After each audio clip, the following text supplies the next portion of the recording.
নিজের প্রতি সম্মান রাখা কোনো বিলাসিতা নয়, বরং প্রয়োজনীয়তা। তো হ্যালো ভিউয়ার্স, আসসালামু আলাইকুম। আমি নীলা আপনাদের সবাইকে ওয়েলকাম করছি নতুন আরেকটা ব্লগ ভিডিওতে।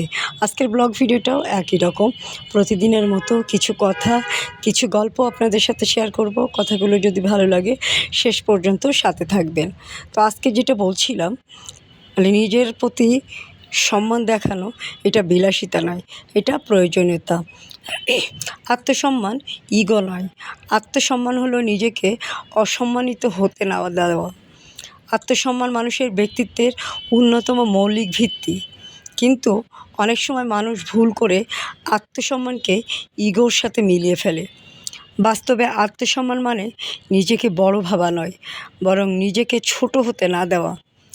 ইগো মানুষকে অন্যের উপর আধিপত্য দেখাতে শেখায়, কিন্তু আত্মসম্মান শেখায় নিজের মর্যাদা রক্ষা করতে। একজন আত্মসম্মানবোধ মানুষ কখনো অপমান, অবহেলা বা অন্যায়ের সঙ্গে আপোস করে না।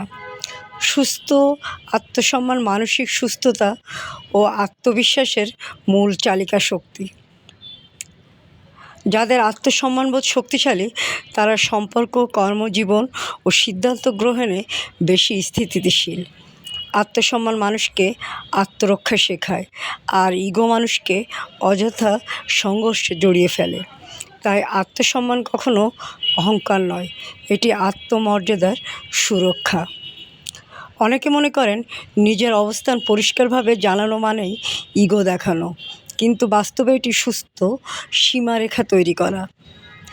যারা পার্সোনাল বাউন্ডারিজ বজায় রাখতে পারে তারা মানসিক চাপ কম অনুভব করে এবং আত্মতুষ্টি বেশি পায়।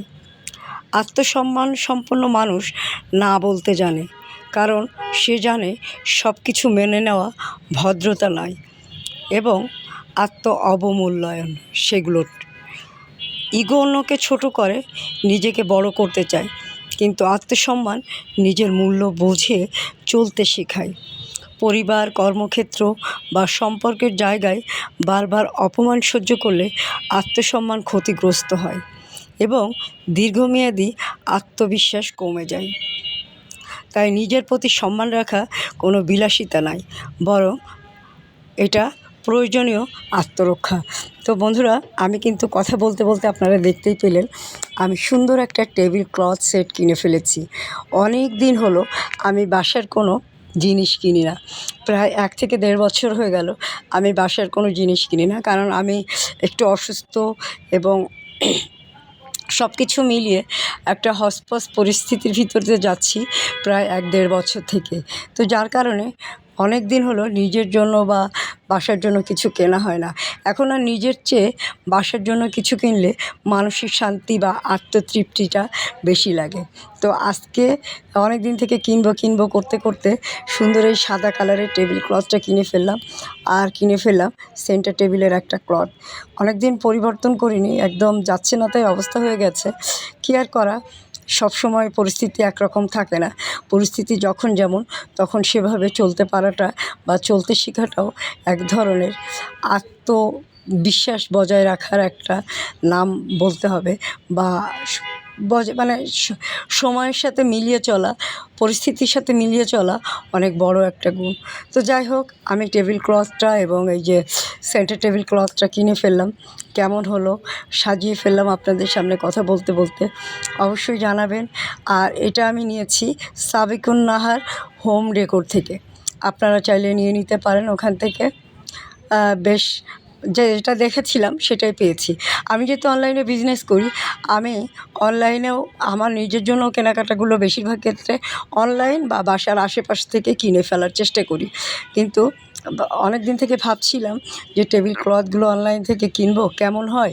এগুলো তো বেশিরভাগ ক্ষেত্রে ভিডিওগুলো বেশি শো অফ করে, তো না কিনেই ফেললাম। ভালোই হয়েছে, আমার কাছে খুব ভালো লাগছিল। ডাইনিং স্পেসটা বা ড্রয়িংটা সব কিছু মিলিয়ে বেশ একটু আরাম বোধ করছিলাম। ভিতরটা একটু পরিবর্তনে আর একটু চেঞ্জে মনে হচ্ছিল যে বেশ খানিকটা একটু সুখ অনুভূতি হচ্ছে।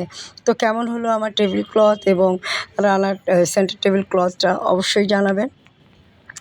আর যেটা করতে হবে, এখন কিন্তু সুন্দর কিছু শাড়ি দেখাবো।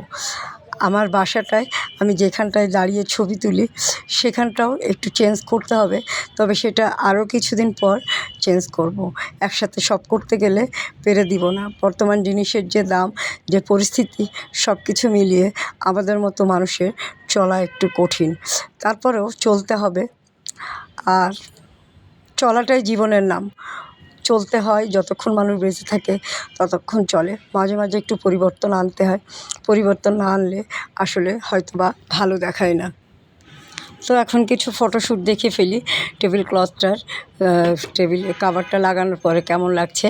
এ হচ্ছে আমার টেবিল কাভার এবং টেবিল ক্লথটার হচ্ছে ফাইনাল লুক। সেন্টার টেবিলেরটাও তো দেখলেন, আমার কাছে কিন্তু বেশ ভালোই লাগছিল। সাদা মেনটেন করা একটু ডিফিকাল্ট, কিন্তু সাদা ভালো লাগে। এখন নিজের পণ্যের কথা বলি। আমি কিন্তু অনলাইনে শাড়ি বিক্রি করি। আপনারা এটা অনেকেই জানেন, অনেকেই হয়তো এটাকে অন্যভাবে প্রেজেন্ট করতে পারেন, কিন্তু আমার কাছে যে কোনো কাজই খুবই গুরুত্বপূর্ণ, খুবই মূল্যবান। কাজ ছোট হোক বড় হোক, যেটাই করে সেটাই তার সম্মান, তার আত্মমর্যাদা আমার কাছে মনে হয় বাড়িয়ে দেয়। আর প্রতিটা নারীর আত্মবিশ্বাস বা অন্যরকম সৌন্দর্য বাড়িয়ে দেয় হাতের কাজের শাড়ি। হাতের কাজের এই সুন্দর শাড়ি নিতে গেলে আপনারা কী করতে হবে জানেন তো? প্রথমে যেটা করতে হবে, আমাদের পেজ অদ্রি ফ্যাশন অ্যান্ড লাইফস্টাইলের পেজ বা ইউটিউব চ্যানেল স্বপ্নচূড়া আপনাদের সাবস্ক্রাইব করে দিতে হবে। সুন্দর সুন্দর শাড়ি নিজে পরতে হবে। সময় সুযোগ পেলে সুন্দর কিছু শাড়ি কাউকে গিফট করতে হবে। নিজের আত্মসম্মান নিয়ে বাঁচতে হবে, ইগোকে দূরে রাখতে হবে এবং নিজেকে সুন্দর একটা শাড়ি পরে আয়নার সামনে প্রেজেন্ট করতে হবে। আপনি এত সুন্দর সুন্দর শাড়ি আমার পেজে পাবেন, আসলে আপনি যে শাড়িটাই দেখবেন সেটাই কিন্তু ভালো লাগে। তো অনেক অনেক শাড়ির কালেকশন আমার পেজে আছে, পেজটা ঘুরে দেখলেই বুঝতে পারবেন।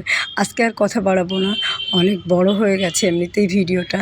তো শাড়িগুলো কেমন, আমার টেবিল ক্লথটা কেমন হলো, সেন্টার টেবিল ক্লথটা কেমন হলো, আমার যা আছে আমি তাতেই খুশি। তবে আপনারা একটু জানাতে পারেন কেমন হলো। আর অবশ্যই সুন্দর শাড়িগুলো নিতে গেলে পণ্যের স্ক্রিনশট নিয়ে নাম, ঠিকানা, একটি ফোন নাম্বার দিয়ে পেজে ইনবক্স করবেন। সবার আগে পেজটা ফলো করে দিবেন, চ্যানেলটা সাবস্ক্রাইব করবেন। তো আল্লাহ হাফেজ, আসসালামু আলাইকুম। ভালো থাকবেন, সুস্থ থাকবেন, আমার পেজের সাথে থাকবেন।